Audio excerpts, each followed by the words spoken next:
Assalamualaikum warahmatullahi wabarakatuh. Selamat siang semuanya.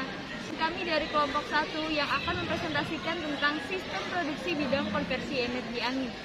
Dan saya Inka sebagai moderator dan teman saya Tia sebagai notulen. Saya Dinda pemateri 1.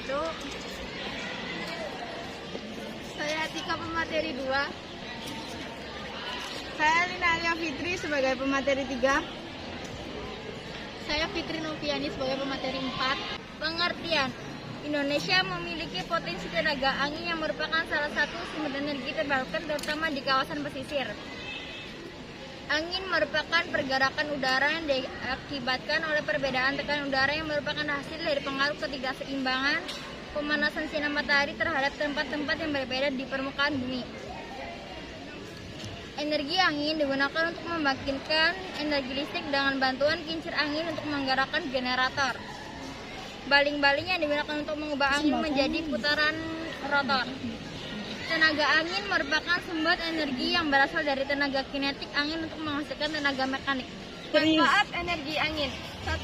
Menggerakkan kapal layar. Masih banyak nelayan tradisional yang memanfaatkan energi angin untuk berlayar. Selain tidak berisik, hemat biaya, dan juga bisa mencegah dari pencemaran udara. 2. Membantu pesawat terbang walaupun menggunakan peralatan dan mesin canggih. Namun pesawat terbang tetap memanfaatkan energi angin untuk terbang dan bergerak. 3. Menentukan arah bagi para pelaut. 4. Membantu dalam irigasi di beberapa negara seperti Belanda, penggunaan kincir angin masih dimanfaatkan. 5. Olahraga angin. Ada banyak olahraga ekstrim dan seru yang memanfaatkan energi angin. 6. Membantu tanaman berkembang biak. Potensi energi angin. Ketersediaan peta potensi angin yang akurat di seluruh wilayah Indonesia sangat diperlukan sebagai langkah awal dalam identifikasi dan pemilihan lokasi proyek energi angin. Penyediaan data potensi energi angin offshore memiliki tingkat kesulitan yang lebih tinggi. Perencanaan administrasi usaha.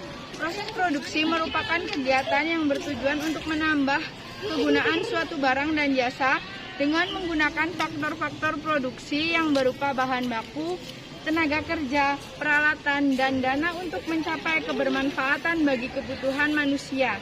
Perencanaan administrasi juga sebagai bagian yang utama untuk keberlangsungan dan kemajuan sebuah usaha.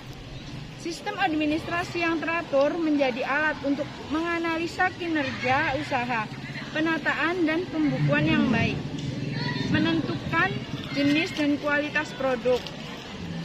Standar proses produksi.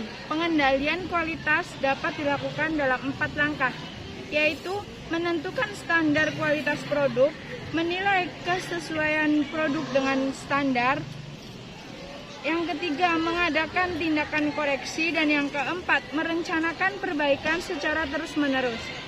Administrasi. Sistem administrasi sebuah usaha mencakup pembelian bahan, proses produksi, pemasaran, penjualan, distribusi, penerimaan, dan pengeluaran uang.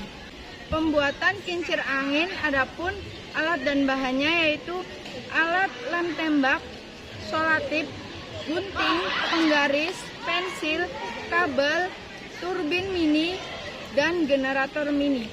Adapun bahannya yaitu kertas origami, kardus, dan sedotan. Cara pembuatan kincir angin. Buat rangka rumah lalu potong sesuai ukuran. Gambar rangka untuk tower lalu potong sesuai ukuran. Rangka bagian-bagian rumah lalu lem dengan lem tembak. Potong kecil bagian bawah tower untuk memasukkan kabel. Potong kabel sekitar 2 cm. Lalu pasangkan kabel yang sudah dipotong ke generator. Lalu tutup dengan solatip agar kabel-kabel tetap melekat. Tempelkan generator ke tower menggunakan lem tembak. Lalu siapkan kabel untuk lampu LED. Sambung kabel merah dengan kabel merah. Kabel bagian hitam sambungkan dengan lampu menggunakan rangkaian seri. Pasang baling-baling ke bagian generator. Uji coba dengan meniup baling-baling apakah lampu bisa menyala atau tidak. Siapkan kardus. Masukkan led ke dalam kerangka rumah yang sudah jadi. Pengemasan produk. Perkembangan teknologi dalam pengemasan suatu produk berkembang dengan cepat.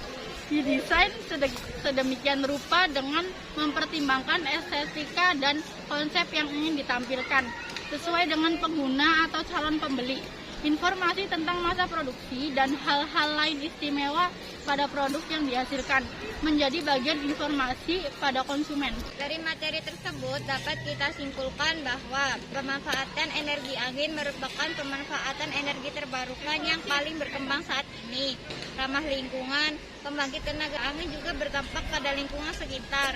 Dampak paling jelas adalah dampak visual karena pembangkit listrik ini membutuhkan tempat yang luas dan besar. Di Indonesia, angin belum banyak dimanfaatkan karena kecepatan yang kurang optimal. Pembangkit listrik ini menggunakan bahan bakar angin, dampak negatif yang tidak begitu banyak bila dibandingkan dengan pembangkit listrik lainnya. Sekian presentasi dari kami, kurang lebihnya mohon maaf. Wassalamualaikum warahmatullahi wabarakatuh.